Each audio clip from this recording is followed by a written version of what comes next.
BJP के पूर्वांचल के सबसे बड़े बाहुबली नेता ब्रजभूषण शरण सिंह के तेवर ने उड़ाए सभी के होश। कैबिनेट विस्तार में बेटे की अनदेखी पर दिल की बात आ गई बाहर। क्या बीजेपी छोड़ने की तैयारी हो चुकी है? अखिलेश यादव की जमकर तारीफ, बेटी को नोएडा से टिकट की मांग। क्या है ब्रजभूषण का असली प्लान? 2027 के चुनाव में क्या बीजेपी को लगेगा सबसे बड़ा झटका? यूपी की राजनीति में इस वक्त सबसे बड़ा सवाल यही घूम रहा है, क्या ब्रजभूषण शरण सिंह बीजेपी छोड़ने वाले हैं?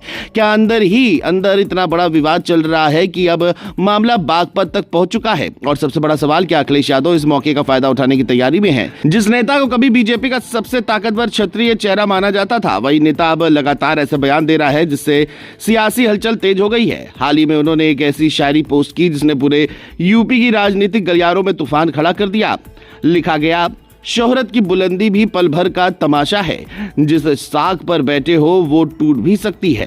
बस फिर क्या था? इसके बाद अटकलों का बाजार गर्म हो गया। लोग कहने लगे कि क्या ब्रजभूषण अब बीजेपी से नाराज हो चुके हैं? क्या पार्टी के अंदर उन्हें साइडलाइन किया जा रहा है? और क्या वो कोई बड़ा फैसला लेने वाले हैं? चलिए आपको पूरा मामला विस्तार से बताते हैं। देखिए, यूपी की राजनीति में इस वक्त जो सबसे बड़ा सस्पेंस बना हुआ है वो है ब्रजभूषण शरण सिंह का अगला कदम। क्योंकि पिछले कुछ समय से उनके बयान, उनके तेवर और उनकी राजनीतिक गतिविधियां लगातार बड़े संकेत दे रही है। दरअसल हाल ही में यूपी में कैबिनेट विस्तार को लेकर चर्चाएं तेज थी। माना जा रहा था कि ब्रजभूषण शरण सिंह के बेटे और गोंडा से विधायक प्रतीक भूषण सिंह को मंत्री बनाया जा सकता है, लेकिन जब लिस्ट आई तो उसमें उनका नाम नहीं था। इसके बाद से ही माना जाने लगा कि ब्रजभूषण शरण सिंह बेहद नाराज हैं। इसी के बाद उन्होंने सोशल मीडिया पर वो रहस्यमयी शायरी पोस्ट की। अब राजनीति में शायरियां अक्सर सीधे संदेश मानी जाती है और यही वजह है कि इस पोस्ट को बीजेपी हाईकमान के लिए चेतावनी के तौर पर देखा जाने लगा। इतना ही नहीं, हाल के दिनों में ब्रजभूषण शरण सिंह ने समाजवादी पार्टी प्रमुख अखिलेश यादव के प्रति भी नरमी दिखाई है। राजनीतिक गलियारों में चर्चा रही है कि दोनों नेताओं के बीच बातचीत हुई है। और तो और जब अखिलेश यादव से इस पूरे मामले पर सवाल पूछा गया तो उन्होंने कहा कि पीडीए के लोग अपमानित महसूस कर रहे हैं। बस इसी बयान ने सियासी पारा और बढ़ा दिया, क्योंकि कई लोग इसे ब्रजभूषण को लेकर संकेत के तौर पर देखने लगे। क्या सच में ब्रजभूषण सिंह समाजवादी पार्टी में जा सकते हैं? हालांकि उनके बेटे प्रतीक भूषण सिंह ने इन अटकलों को पूरी तरह खारिज किया है। उन्होंने साफ कहा कि परिवार बीजेपी के साथ है और कहीं जाने का सवाल ही नहीं उठता। लेकिन राजनीति में सिर्फ बयान नहीं, नेताओं के तेवर भी बहुत कुछ कहते हैं और इस वक्त ब्रजभूषण के तेवर लगातार चर्चा में है। अब इसके पीछे एक और बड़ा कारण बताया जा रहा है, क्षत्रिय समाज की नाराजगी। ब्रजभूषण शरण सिंह कई बार खुलकर कह चुके हैं कि पार्टी में अब क्षत्रिय समाज को पहले जैसा सम्मान नहीं मिल रहा। उन्होंने ये भी संकेत दिया कि अगर लगातार दबाव गया तो वो चुप नहीं बैठेंगे।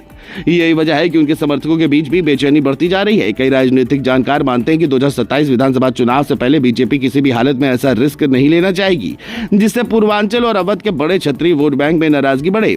हालांकि दूसरी तरफ बीजेपी के अंदर भी ये भरोसा जताया जा रहा है कि ब्रजभूषण शरण सिंह पार्टी नहीं छोड़ेंगे, क्योंकि 2024 के लोकसभा चुनाव में टिकट कटने के बावजूद उनके बेटे करण भूषण सिंह को कैसरगंज सीट से उम्मीदवार बनाया गया और उन्होंने जीत भी दर्ज की।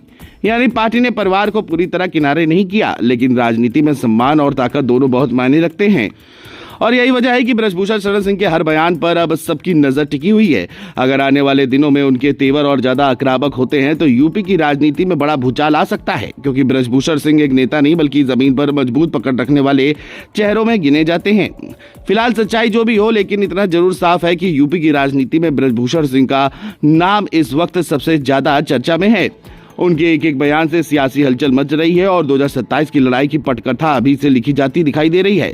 वैसे आपका क्या मानना है? क्या ब्रजभूषण शरण सिंह बीजेपी छोड़ सकते हैं या फिर ये सिर्फ नाराजगी दिखाने की रणनीति है? कमेंट करके जरूर बताइएगा।